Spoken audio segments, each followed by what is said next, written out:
ਸਤਿ ਸ਼੍ਰੀ ਅਕਾਲ। ਪੰਜਾਬ ਇਸ ਵੇਲੇ ਵੇਖ ਰਹੇ ਸਾਰੇ ਹੀ ਦਰਸ਼ਕਾਂ ਦਾ ਸਵਾਗਤ। ਮੈਂ ਹਾਂ ਗਗਨਦੀਪ ਸਿੰਘ। ਪੰਜਾਬ ਇਸ ਵੇਲੇ ਦੇ ਵਿੱਚ ਰੁਕ ਕਰਾਂਗੇ ਪੰਜਾਬ ਦੀਆਂ ਤਾਜ਼ਾ ਖਬਰਾਂ ਤੋਂ ਵੱਲ ਵਧਣ ਤੋਂ ਪਹਿਲਾਂ ਪੰਜਾਬ ਦੇ ਸਿਆਸੀ ਮੁੱਦਿਆਂ ਦੇ ਵੱਲ ਚੱਲਾਂਗੇ, ਕਿਉਂਕਿ ਪੰਜਾਬ ਦੇ ਵਿੱਚ ਇੱਕ ਹੋਰ ਝਟਕਾ ਦੇਣ ਦੀ ਗੱਲ ਕੀਤੀ ਗਈ ਹੈ ਕਿ ਕੇਂਦਰ ਸਰਕਾਰ ਦੇ ਵੱਲੋਂ ਪੰਜਾਬ ਸਰਕਾਰ ਨੂੰ ਇੱਕ ਹੋਰ ਝਟਕਾ ਦਿੱਤਾ ਗਿਆ।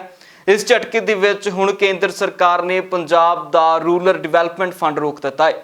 ਦੱਸ ਦਈਏ ਕਿ ਇਹ ਫੰਡ ਪਿੰਡਾਂ ਦੇ ਵਿਕਾਸ ਦੇ ਲਈ ਵਰਤਿਆ ਜਾਂਦਾ, ਚਾਹੇ ਪਿੰਡਾਂ ਦੇ ਵਿੱਚ ਸੜਕਾਂ ਬਣਨੀਆਂ ਹੋਣ, ਪਿੰਡਾਂ ਦੇ ਵਿੱਚ ਹੋਰ ਕੋਈ ਵਿਕਾਸ ਹੋਣਾ ਹੋਵੇ, ਗਲੀਆਂ ਨਾਲੀਆਂ ਦਾ, ਉਸ ਸਾਰੇ ਦੇ ਲਈ ਇਹ ਰੂਰਲ ਡਿਵੈਲਪਮੈਂਟ ਫੰਡ ਪੰਜਾਬ ਦੇ ਵਿੱਚ ਵਰਤਿਆ ਜਾਂਦਾ ਸੀ, ਜਿਸ ਨੂੰ ਹੁਣ ਕੇਂਦਰ ਸਰਕਾਰ ਦੇ ਵੱਲੋਂ ਰੋਕ ਦਿੱਤਾ ਗਿਆ। ਦੱਸ ਦਈਏ ਕਿ ਤਕਰੀਬਨ 1 ਸਾਲ ਦੇ ਵਿੱਚ ਇਸ ਦੀ 1700 ਕਰੋੜ ਰੁਪਏ ਦੀ ਰਾਸ਼ੀ ਜਿਹੜੀ ਪੰਜਾਬ ਨੂੰ ਜਾਰੀ ਹੁੰਦੀ ਸੀ, ਉਹ ਹੁਣ ਕੇਂਦਰ ਸਰਕਾਰ ਦੇ ਵੱਲੋਂ ਰੋਕ ਦਿੱਤੀ ਗਈ ਹੈ ਤੇ ਇੱਕ ਨੋਟਿਸ ਜਾਰੀ ਹੋਇਆ, ਜਿਸ ਦੇ ਵਿੱਚ ਪੰਜਾਬ ਸਰਕਾਰ ਤੋਂ ਪੁੱਛਿਆ ਗਿਆ ਹੈ ਕਿ ਆਖਿਰਕਾਰ ਪਿਛਲੇ ਦਿਨਾਂ ਦੇ ਵਿੱਚ ਆਇਆ ਰੂਰਲ ਡਿਵੈਲਪਮੈਂਟ ਫੰਡ ਕਿਵੇਂ ਅਤੇ ਕਿੱਥੇ ਖਰਚਿਆ ਗਿਆ, ਇਸ ਦਾ ਵੇਰਵਾ ਕੇਂਦਰ ਸਰਕਾਰ ਨੂੰ ਭੇਜਿਆ ਜਾਵੇ। ਇਸ ਸਾਰੇ ਮਸਲੇ ਤੋਂ ਬਾਅਦ ਪੰਜਾਬ ਦੇ ਵਿੱਚ ਸਿਆਸਤ ਸ਼ੁਰੂ ਹੋ ਚੁੱਕੀ ਹੈ। ਸਿਆਸੀ ਬਿਆਨ ਆਉਣੇ ਸ਼ੁਰੂ ਹੋ ਚੁੱਕੇ ਨੇ ਕਿ ਪੰਜਾਬ ਦੇ ਨਾਲ ਵਤੀਰਾ ਵਧੀਆ ਨਹੀਂ ਕੇਂਦਰ ਸਰਕਾਰ ਦਾ। ਇਸ ਸਾਰੇ ਉੱਤੇ ਐਕਸਪਰਟ ਰਾਏ ਦੇ ਲਈ ਸੁਰਿੰਦਰ ਡੱਲਾ ਹੋਣਾ ਕੋਲ ਚੱਲਦੇ ਹਾਂ। ਡੱਲਾ ਸਾਹਿਬ, ਕਿਸ ਤਰ੍ਹਾਂ ਵੇਖ ਰਹੇ ਹੋ ਕੇਂਦਰ ਸਰਕਾਰ ਦੇ ਵੱਲੋਂ ਹੁਣ ਰੂਰਲ ਡਿਵੈਲਪਮੈਂਟ ਫੰਡ ਵੀ ਰੋਕ ਦਿੱਤਾ ਗਿਆ ਪੰਜਾਬ ਦਾ, ਪਹਿਲਾਂ ਮਾਲ ਗੱਡੀਆਂ ਦਾ ਰੁਕਣਾ ਤੇ ਹੁਣ ਰੂਰਲ ਡਿਵੈਲਪਮੈਂਟ ਫੰਡ ਦਾ ਰੁਕਣਾ? ਸੋ ਮੈਨੂੰ ਇਹ ਲੱਗਦਾ ਕਿਤੇ ਨਾ ਕਿਤੇ ਰੇੜਕਾ ਵੱਧ ਗਿਆ ਕੇਂਦਰ ਦਾ ਪੰਜਾਬ ਦੇ ਕਿਸਾਨਾਂ ਨਾਲ ਵੀ, ਪੰਜਾਬ ਦੀ ਸਰਕਾਰ ਨਾਲ ਵੀ। ਔਰ ਜਿਹੜਾ RDF ਦਾ ਹਿਸਾਬ ਮੰਗਿਆ ਰੂਰਲ ਡਿਵੈਲਪਮੈਂਟ ਫੰਡ, ਇਹ ਕੋਈ ਨਵੀਂ ਗੱਲ ਨਹੀਂ ਹੈ। ਬਹੁਤ ਪੁਰਾਣੇ ਸਮਿਆਂ ਤੋਂ ਰੂਰਲ ਡਿਵੈਲਪਮੈਂਟ ਫੰਡ ਆਉਂਦੇ ਰਹੇ ਨੇ ਸੂਬਿਆਂ ਨੂੰ, ਔਰ ਇਹ ਇਸੇ ਕਰਕੇ ਹੁੰਦੇ ਨੇ ਕਿ ਸੂਬਿਆਂ ਦੇ ਵਿੱਚ ਖਾਸ ਤੌਰ 'ਤੇ ਪੇਂਡੂ ਖੇਤਰਾਂ ਦਾ ਵਿਕਾਸ ਕੀਤਾ ਜਾਵੇ, ਜਿਨਸਾਂ ਨਾਲ ਸੰਬੰਧਿਤ, ਫਸਲਾਂ ਨਾਲ ਸੰਬੰਧਿਤ ਆਧਾਰਭੂਤ ਢਾਂਚੇ ਦੇ ਵਿੱਚ ਮਦਦ ਕੀਤੀ ਜਾਵੇ, ਔਰ ਕਿਸੇ ਵੀ ਕੀਮਤ 'ਤੇ ਕਿਸਾਨੀ ਦਾ ਜਿਹੜਾ ਵਿਕਾਸ ਹੈ ਉਹ ਪਿੰਡਾਂ ਦੇ ਵਿੱਚ ਹੋਵੇ। ਸੋ ਇਹਦਾ ਹਿਸਾਬ ਮੰਗ ਲੈਣਾ ਅਚਾਨਕ ਹੀ, ਵੈਸੇ ਤਾਂ ਉਂਝ ਤਾਂ ਚਲੋ ਹਿਸਾਬ ਮੰਗਣ 'ਚ ਕੋਈ ਬੁਰਾਈ ਨਹੀਂ, ਪਰ ਉਹਨੂੰ ਪਤਾ ਲੱਗਿਆ ਹੈ ਕਿ ਉਹਨੂੰ ਖ਼ਤਮ ਕਰ ਦਿੱਤਾ ਗਿਆ। ਇਹ ਗੱਲ ਜ਼ਰੂਰ ਹੈਰਾਨੀ ਵਾਲੀ ਹੈ। ਕਿਤੇ ਨਾ ਕਿਤੇ ਬਦਬੂ ਆ ਰਹੀ ਹੈ ਨਾਰਾਜ਼ਗੀ ਦੀ, ਜਾਂ ਪੰਜਾਬੀ 'ਚ ਕਹੀਏ ਖੁੰਦਕ ਕੱਢਣ ਦੀ। ਇਹ ਵੀ ਸ਼ਬਦ ਪੰਜਾਬੀ 'ਚ ਅਸੀਂ ਬੋਲ ਲੈਂਦੇ ਹਾਂ ਵੀ ਖੁੰਦਕ ਕੱਢਣ ਦੀ ਬੂ ਆ ਰਹੀ ਹੈ। ਅਜਿਹੀ ਬੂ ਨਹੀਂ ਆਉਣੀ ਚਾਹੀਦੀ। ਪੰਜਾਬ ਨੇ ਦੇਸ਼ ਦਾ ਉਸ ਵੇਲੇ ਢਿੱਡ ਭਰਿਆ ਜਦੋਂ ਦੇਸ਼ 'ਚ ਭੁੱਖੇ ਢਿੱਡ ਮੌਤਾਂ ਬਹੁਤ ਹੁੰਦੀਆਂ ਸੀ। ਭਾਰਤ ਉਹ ਮੁਲਕ ਸੀ ਆਜ਼ਾਦੀ ਤੋਂ ਬਾਅਦ ਜਿਹਦੇ 'ਚ ਬਹੁਤ ਵੱਡੀ ਗਿਣਤੀ 'ਚ ਲੋਕ ਕੁਪੋਸ਼ਣ ਦੇ ਸ਼ਿਕਾਰ ਸੀ, ਔਰ ਕਈ ਸਾਡੇ ਭਾਰਤ ਦੇ ਅਜਿਹੇ ਹਿੱਸੇ ਨੇ ਜਿਨ੍ਹਾਂ ਦੇ ਵਿੱਚ ਛੋਟੇ ਛੋਟੇ ਬੱਚੇ ਕੁਪੋਸ਼ਣ ਦਾ ਸ਼ਿਕਾਰ ਹੋ ਕੇ ਮੌਤ ਦੇ ਮੂੰਹ 'ਚ ਚਲੇ ਜਾਂਦੇ ਸੀ, ਭਾਵੇਂ ਮਰਦ ਨੇ ਭਾਵੇਂ ਔਰਤ ਨੇ। ਔਰ ਅਮਰੀਕਾ ਵਰਗੇ ਦੂਜੇ ਮੁਲਕਾਂ ਤੋਂ ਸਾਨੂੰ ਮਹਿੰਗੇ ਮੁੱਲ ਦੇ ਉੱਤੇ ਅਨਾਜ ਮੰਗਾਉਣਾ ਪੈਂਦਾ ਸੀ। ਅਤੇ ਫਿਰ ਪੰਜਾਬ ਦੇ ਕਿਸਾਨਾਂ ਨੂੰ ਜਦੋਂ ਜ਼ਿੰਮੇਵਾਰੀ ਦਿੱਤੀ ਗਈ ਹਰੀ ਕ੍ਰਾਂਤੀ ਦੇ ਨਾਂ ਹੇਠ, ਤੇ ਸਾਰਾ ਕੁਝ ਜਿਹੜਾ ਹਰਾ ਹਰਾ ਹੋਇਆ ਉਹ ਪੰਜਾਬ ਦੇ ਕਿਸਾਨਾਂ ਕਰਕੇ ਹੀ ਹੋਇਆ। ਸੋ ਹੁਣ ਇਹ ਜਿਹੜੇ ਕਿਸਾਨ, ਜਿਹੜਾ ਕਿਸਾਨਾਂ ਨੂੰ ਡਰ ਹੈ ਵੀ MSP ਖਤਮ ਹੋਊਗੀ, RDF ਕੀ ਸੀ 3% ਦੇ ਲਗਭਗ, ਇਹ ਖਤਮ ਕਰਨ ਦਾ ਮਤਲਬ ਕੀ ਹੈ? ਕਿਸਾਨਾਂ ਦਾ ਡਰ ਕਿਤੇ ਨਾ ਕਿਤੇ ਜਾਇਜ਼ ਹੈ ਕਿ ਕੱਲ੍ਹ ਨੂੰ ਇਹਨਾਂ ਨੇ ਸਰਕਾਰੀ ਖਰੀਦ ਵੀ ਬੰਦ ਕਰ ਦੇਣੀ, ਇਹਨਾਂ ਨੇ ਘੱਟੋ ਘੱਟ ਸਮਰਥਨ ਮੁੱਲ ਵੀ ਬੰਦ ਕਰ ਦੇਣਾ। ਸੋ ਮੈਨੂੰ ਇਹ ਲੱਗਦਾ ਕਿ ਲੋਕਤੰਤਰ 'ਚ ਸਰਕਾਰ ਆਪਣੇ ਭਲੇ ਲਈ ਚੁਣੀ ਜਾਂਦੀ ਹੈ, ਲੋਕ ਆਪਣੇ ਭਲੇ ਲਈ ਸਰਕਾਰਾਂ ਨੂੰ ਚੁਣਦੇ ਨੇ। ਅਤੇ ਜਦੋਂ ਸਰਕਾਰਾਂ, ਜਿਵੇਂ ਦੇਸੀ ਭਾਸ਼ਾ 'ਚ ਅਸੀਂ ਕਹਿੰਦੇ ਹਾਂ, ਜਦੋਂ ਸਰਕਾਰਾਂ ਦੇ ਸਿਰ 'ਚ ਸਰੀਆ ਆ ਜਾਏ, ਗਰਦਨ 'ਚ ਸਰੀਆ ਆ ਜਾਏ, ਉਹ ਸਰਕਾਰਾਂ ਦੀ ਸਿਹਤ ਲਈ ਵੀ ਨੁਕਸਾਨਦਾਇਕ ਹੁੰਦਾ। ਸੋ ਸਰਕਾਰਾਂ ਜ਼ਿੱਦੀ ਨਹੀਂ ਹੋਣੀਆਂ ਚਾਹੀਦੀਆਂ, ਸਰਕਾਰਾਂ ਹਮੇਸ਼ਾ ਗੱਲਬਾਤ ਲਈ ਤਿਆਰ ਹੋਣੀਆਂ ਚਾਹੀਦੀਆਂ ਨੇ।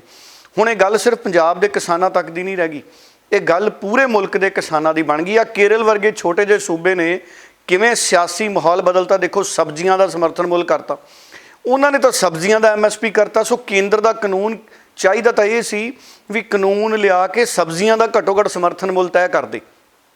ਜਿਹੜੇ ਮੰਡੀ 'ਚ ਲੋਕ ਮਨਮਰਜ਼ੀਆਂ ਕਰਦੇ ਆ ਨਾ, ਜਦੋਂ ਕਿਸਾਨ ਆਪਣੀ ਸਬਜ਼ੀ ਦੀ ਟਰਾਲੀ ਲੈ ਕੇ ਜਾਂਦਾ ਹੈ ਅਤੇ ਜੇ 3 ਟਰਾਲੀਆਂ ਇਕੱਠੀਆਂ ਆ ਜਾਣ ਤਾਂ ਉਸੇ ਟਾਈਮ ਸਬਜ਼ੀ ਦਾ ਮੁੱਲ ਡੇਗ ਦਿੰਦੇ ਨੇ, ਅਤੇ ਉਹੀ ਅਮਰੂਦ ਦੀ ਟਰਾਲੀ ਜਿਹੜੀ 2000 ਰੁਪਏ 'ਚ ਕਿਸਾਨ ਵੇਚ ਦਿੰਦਾ, ਅਤੇ ਮੰਡੀ 'ਚੋਂ ਬਾਹਰ ਨਿਕਲਦੇ ਹੀ ਉਹਨੂੰ 20 ਰੁਪਏ ਕਿਲੋ ਅਮਰੂਦ ਆਪ ਲੈਣੇ ਪੈਂਦੇ ਨੇ।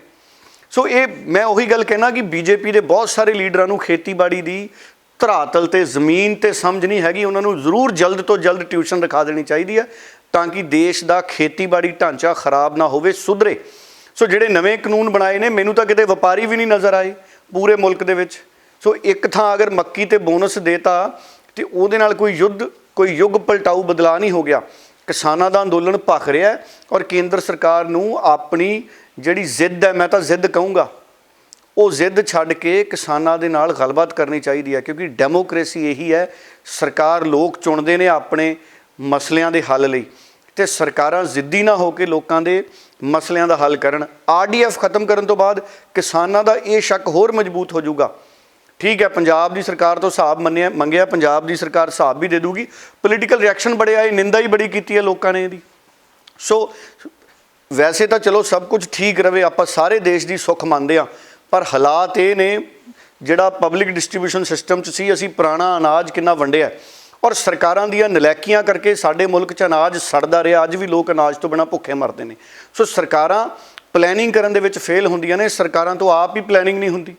ਸੋ ਮੈਨੂੰ ਤਾਂ ਇਹ ਲੱਗਦਾ ਕਿ ਸਾਡੇ ਮੁਲਕ 'ਚ ਅਜਿਹੇ ਫੈਸਲੇ ਸਰਕਾਰਾਂ ਜਦੋਂ ਕਰਦੀਆਂ ਨੇ ਤੇ ਸੁਪਰੀਮ ਕੋਰਟ ਨੂੰ ਆਪ ਦਖਲ ਦੇਣਾ ਚਾਹੀਦਾ, ਕਿਉਂਕਿ ਇੱਕੋ ਇੱਕ ਸਾਡੇ ਮੁਲਕ ਦੇ ਵਿੱਚ ਸੰਸਥਾ ਹੈ ਜਿਹਦੇ ਤੇ ਅਸੀਂ ਆਸ ਕਰ ਸਕਦੇ ਹਾਂ ਅੱਖਾਂ ਬੰਦ ਕਰਕੇ ਕਿ ਇਨਸਾਫ ਕਰਨਗੇ।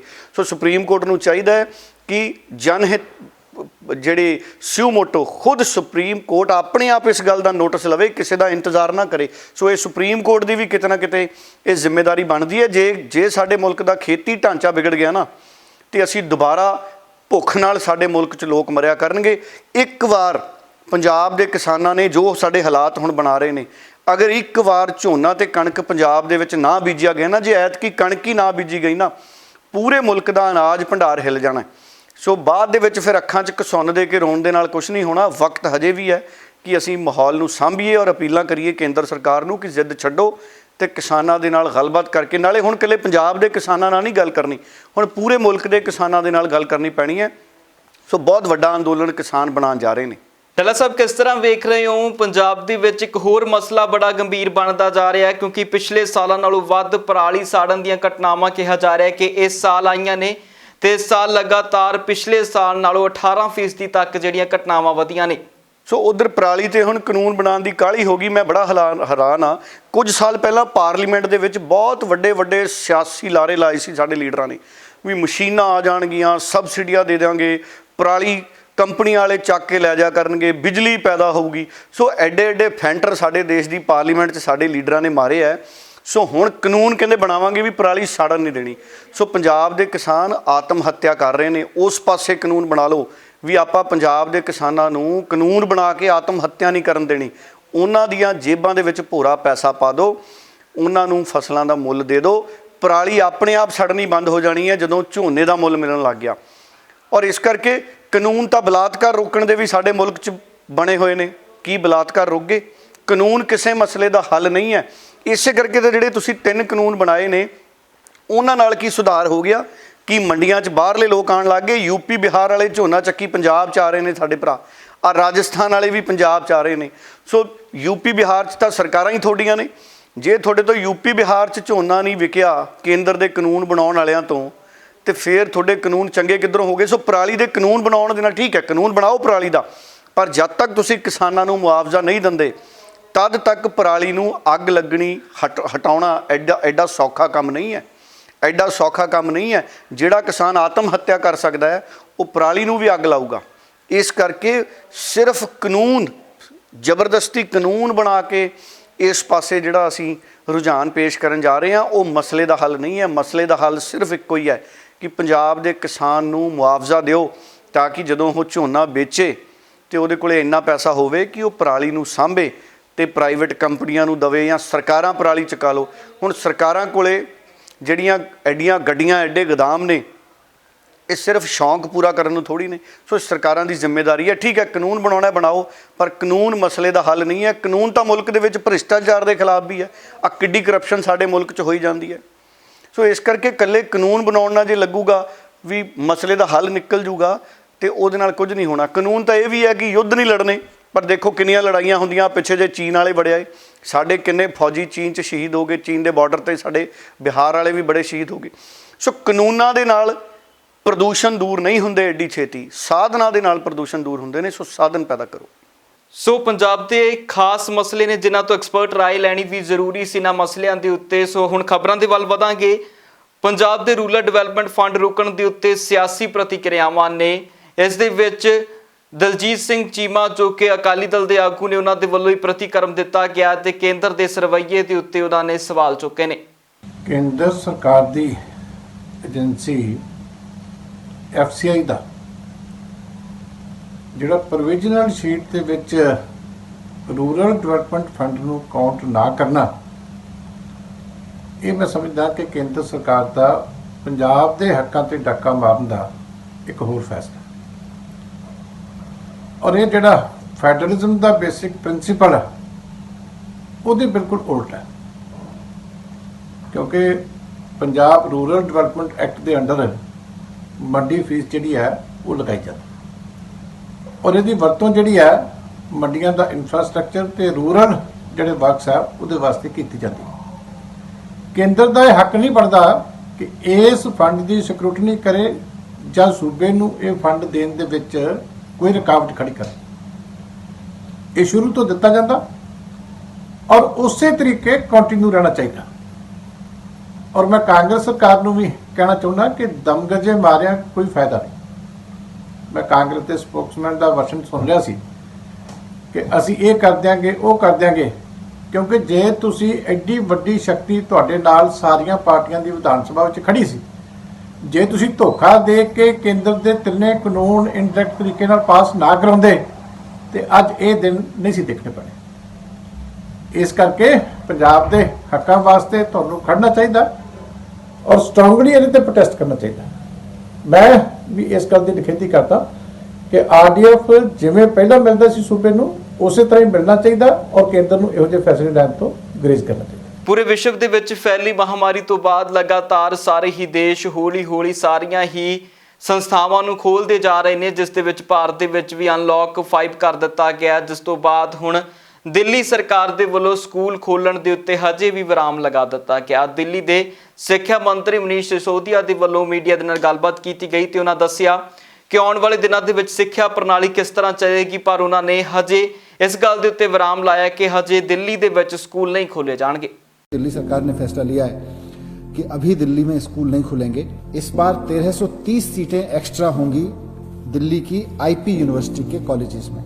मुझे बहुत सारे पेरेंट्स मिलते हैं, जगह जगह टीचर्स मिलते हैं, सबका यही सुझाव है कि अभी स्कूल मत खोलिएगा। एक साथ अगर 200-400 बच्चे भी स्कूल में आने लगे तो उसकी वजह से कोरोना फैलने की, बच्चों में कोरोना फैलने की संभावना ज़्यादा हो जाएगी। तो एक पेरेंट के रूप में भी सरकार में बैठ के हम मुख्यमंत्री जी और हम सब लोग सोचते हैं कि हम अपने बच्चे को स्कूल अभी भेजना चाहेंगे, रिस्क लेना चाहेंगे कि नहीं लेना चाहेंगे। इसलिए भी दिल्ली सरकार ने फैसला लिया है कि अभी दिल्ली में स्कूल नहीं खुलेंगे। सभी सरकारी स्कूल, सभी प्राइवेट स्कूल, सभी एडेड अनएडेड स्कूल, नगर निगमों के स्कूल, सभी स्कूल अभी अगले आदेश तक दिल्ली में बंद रहेंगे। अभी दिल्ली में स्कूल नहीं खोले जाएंगे। दूसरी बात, अभी जो बच्चे एडमिशन लेने जा रहे हैं, इस बार 1330 सीटें एक्स्ट्रा होंगी दिल्ली की आईपी यूनिवर्सिटी के कॉलेजेस में। ये सरकार ने फैसला लिया है। इसमें सबसे ज़्यादा जो सीटें हैं वो 630 नई सीटें हैं बीटेक के लिए, बीवॉक की 20 सीटें हैं, बीबीए की 120 सीटें हैं, बीकॉम के लिए 220 सीटें हैं, बीए इकोनॉमिक्स में 120 सीटें हैं, बीसीए में 90 नई सीटें हैं, एमबीए की 60 सीटें नई हैं, एमएससी योगा की 15 सीटें नई हैं, एमवॉक की 50 सीटें नई हैं। तो इस तरह से कुल मिला के 1330 सीटें उनको और उपलब्ध होंगी। तो करीब 5 से 6 नए कॉलेज के बराबर की सीटें इस बार बच्चों को ज़्यादा उपलब्ध होंगी। उधर श्रोमणी अकाली दल डेमोक्रेटिक ਦੇ ਆਗੂ ਸੁਖਦੇਵ ਸਿੰਘ ਢੀਂਡਸਾ ਦੇ ਵੱਲੋਂ ਵੀ ਹੁਣ ਆਪਣੀ ਪਾਰਟੀ ਦੀਆਂ ਪ੍ਰਤੀਕਿਰਿਆਵਾਂ ਤੇਜ਼ ਕਰ ਦਿੱਤੀਆਂ ਗਈਆਂ ਨੇ। ਸੁਖਦੇਵ ਸਿੰਘ ਢੀਂਡਸਾ ਦੇ ਵੱਲੋਂ ਸ਼੍ਰੋਮਣੀ ਅਕਾਲੀ ਦਲ ਡੈਮੋਕ੍ਰੇਟਿਕ ਦੇ ਇਸਤਰੀ ਵਿੰਗ ਦਾ ਪ੍ਰਸਾਰ ਕੀਤਾ ਜਾ ਰਿਹਾ। ਇਸਤਰੀ ਵਿੰਗ ਦੇ ਪ੍ਰਸਾਰ ਦੇ ਲਈ ਉਹਨਾਂ ਨੇ ਇੱਕ ਮੀਟਿੰਗ ਮੋਗਾ ਦੇ ਵਿੱਚ ਕੀਤੀ ਹੈ, ਜਿੱਥੇ ਉਹਨਾਂ ਨੇ ਸਾਰੀਆਂ ਇਸਤਰੀ ਵਿੰਗ ਦੇ ਆਗੂਆਂ ਦੇ ਨਾਲ ਮੀਟਿੰਗ ਕੀਤੀ ਹੈ ਤੇ ਉਸ ਤੋਂ ਬਾਅਦ ਉਹਨਾਂ ਦੀਆਂ ਡਿਊਟੀਆਂ ਵੰਡੀਆਂ ਨੇ। ਅੱਜ ਸ਼੍ਰੋਮਣੀ ਅਕਾਲੀ ਦਲ ਡੈਮੋਕ੍ਰੇਟਿਕ ਦੇ ਬੀਬੀਆਂ ਦੀ ਅੱਜ ਮੀਟਿੰਗ ਬੁਲਾਈ ਸੀ, ਜਿਹਦੇ ਵਿੱਚ ਤਕਰੀਬਨ 20 ਬੀਬੀਆਂ ਆਈਆਂ ਸੀ ਤੇ ਉਹਨਾਂ ਨੂੰ ਜ਼ਿੰਮੇਵਾਰੀਆਂ ਸੌਂਪੀਆਂ ਨੇ। मैं समझदा कि आने वाले समय में उन्होंने 20 दिन मंगे, सिर्फ 20 दिन, कि असी सारिया जिम्मेवारियां निभा के किसी को 2 जिले, किसी को 3 जिले, किसी को 1 जिला दिता। वो 20 दिनों जथेबंदियां भी बनाउणगियां और नाल दी नाल मोगे की जो 13 तारीख को 13 दिसंबर को हो रही है वो वास्ते भी उत्साहित करनगियां और वो वध तो वध पार्टिसिपेट करना भी करनगे। ਸੋ ਮੈਂ ਸਮਝਦਾ ਕਿ ਜਿਸ ਤਰ੍ਹਾਂ ਅਸੀਂ ਕੱਲ ਯੂਥ ਵਿੰਗ ਬੁਲਾਇਆ ਸੀ ਸਾਰੇ, ਹੁਣ BC ਵਿੰਗ, SC ਵਿੰਗ, ਸਾਰੇ ਵਿੰਗਾਂ ਨੂੰ ਅਸੀਂ ਹੁਣ ਬੁਲਾ ਰਹੇ ਹਾਂ ਔਰ ਉਹਨਾਂ ਨੂੰ ਬੁਲਾ ਕੇ ਉਹਨਾਂ ਦੇ ਜਥੇਬੰਦੀ ਸਾਰੀ ਵਿੰਗ ਬਣ ਜਾਣਗੇ, ਜਥੇਬੰਦੀ ਬਣ ਜਾਊਗੀ। ਕੁਝ ਜਥੇਬੰਦੀਆਂ ਪਹਿਲਾਂ ਬਣ ਗਈਆਂ ਨੇ, ਜਿਹਦੇ 'ਚ ਕੰਸਟੀਟਿਊਸ਼ਨ ਕਮੇਟੀ ਬਣੀ, ਉਹਨਾਂ ਨੇ ਕੰਸਟੀਟਿਊਸ਼ਨ ਬਣਾ ਹੀ ਦਿੱਤਾ। ਇਸੇ ਤਰ੍ਹਾਂ ਲੀਗਲ ਸੈੱਲ ਬਣਾਇਆ ਔਰ ਉਹ ਕਮੇਟੀ ਵੀ ਬਣਾਈ ਜੋ ਪ੍ਰੈਸ ਨਾਲ ਰਿਲੀਜ਼ ਕਰੇਗੀ, ਮੀਡੀਆ ਕਮੇਟੀ ਜਿਹਨੂੰ ਕਹਿੰਦੇ ਆ, ਉਹ ਵੀ ਬਣਾਈ। ਇਸ ਤਰ੍ਹਾਂ ਸਾਰੀਆਂ ਕਮੇਟੀਆਂ ਬਣਾ ਕੇ ਅਸੀਂ 10-15 ਦਿਨਾਂ 'ਚ ਸਾਰੀਆਂ ਕਮੇਟੀਆਂ ਬਣ ਜਾਣਗੀਆਂ ਔਰ ਸਾਰਿਆਂ ਨੇ ਆਪਣਾ ਕੰਮ ਸ਼ੁਰੂ ਕਰ ਦੇਣਾ। ਔਰ ਮੈਂ ਉਮੀਦ ਕਰਦਾ ਕਿ ਆਉਣ ਵਾਲੇ 10-15 ਦਿਨਾਂ 'ਚ ਅਸੀਂ ਬਹੁਤ ਵੱਡੇ ਲੈਵਲ 'ਤੇ ਸਾਰੇ ਪੰਜਾਬ ਵਿੱਚ ਪੂਰਾ ਯਤਨ ਕਰਾਂਗੇ ਕਿ ਜਲਦੀ ਤੋਂ ਜਲਦੀ ਸਾਰੇ ਵਿੰਗ ਨੇ ਬਣ ਜਾਣ।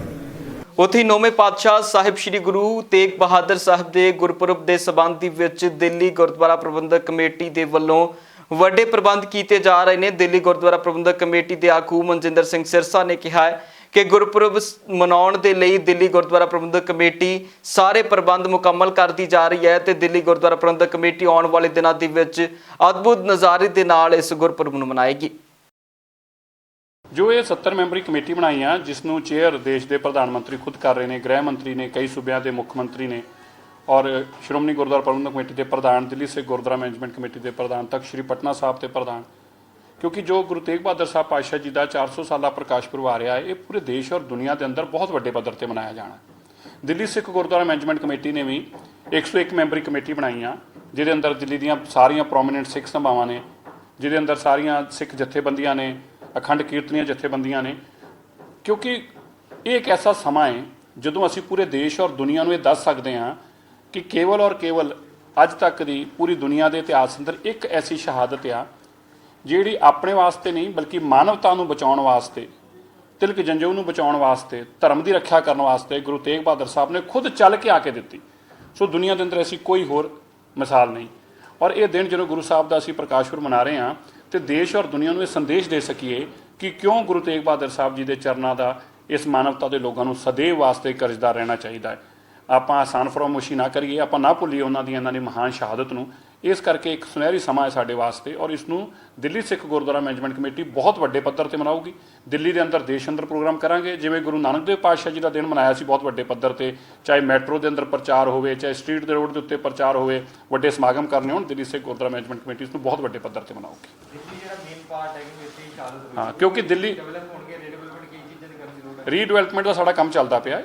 ਗੁਰਦੁਆਰਾ ਸੀਸਗੰਜ ਸਾਹਿਬ 'ਚ ਬਹੁਤ ਵੱਡੇ ਪੱਧਰ ਤੇ ਰੀਡਿਵੈਲਪਮੈਂਟ ਦਾ ਸਾਰਾ ਕੰਮ ਚੱਲਦਾ ਪਿਆ, ਸੁੰਦਰੀਕਰਨ ਦਾ ਕੰਮ ਚੱਲਦਾ ਪਿਆ, ਵੱਡੇ ਹਾਲ ਬਣਦੇ ਪਏ ਨੇ, ਨਵੇਂ ਲੰਗਰ ਹਾਲ ਬਣਦੇ ਪਏ ਨੇ। ਸੋ ਉੱਥੇ ਬਹੁਤ ਵੱਡੇ ਪੱਧਰ ਤੇ ਕੰਮ ਚੱਲਦਾ, ਕਿਉਂਕਿ ਗੁਰੂ ਤੇਗ ਬਹਾਦਰ ਸਾਹਿਬ ਜੀ ਦਾ ਬਹੁਤ ਪਵਿੱਤਰ ਸਥਾਨ ਆ ਦਿੱਲੀ ਅੰਦਰ, ਬਹੁਤ ਇਤਿਹਾਸਿਕ ਥਾਨ ਆ ਇੱਥੇ, ਕਿਉਂਕਿ ਉਹਨਾਂ ਦੀ ਸ਼ਹਾਦਤ ਇੱਥੇ ਹੋਈ ਸੀ। ਇਸ ਕਰਕੇ ਦਿੱਲੀ ਦੇ ਔਰ ਦੇਸ਼ ਦੇ ਔਰ ਦੁਨੀਆ ਭਰ ਦੇ ਲੋਕਾਂ ਨੇ ਇਹਨਾਂ ਦਿਨਾਂ ਦੇ ਅੰਦਰ ਦਿੱਲੀ ਅੰਦਰ ਪਹੁੰਚਣਾ ਹੈ ਤੇ ਉਹਦੀਆਂ ਸਾਰੀਆਂ ਤਿਆਰੀਆਂ ਦਿੱਲੀ ਸਿੱਖ ਗੁਰਦੁਆਰਾ ਮੈਨੇਜਮੈਂਟ ਕਮੇਟੀ ਕਰ ਰਹੀ ਹੈ। ਪੰਜਾਬ ਇਸ ਵੇਲੇ ਦੇ ਵਿੱਚ ਫਿਲਹਾਲ ਦੇ ਲਈ ਇੰਨਾ ਹੀ। ਫਿਰ ਮੁੜ ਹਾਜ਼ਰ ਹੋਵਾਂਗੇ ਨਵੀਆਂ ਤੇ ਤਾਜ਼ਾ ਅਪਡੇਟਸ ਦੇ ਨਾਲ। ਤਦ ਤੱਕ ਲਈ ਮੈਨੂੰ ਦਿਓ ਇਜਾਜ਼ਤ। ਧੰਨਵਾਦ।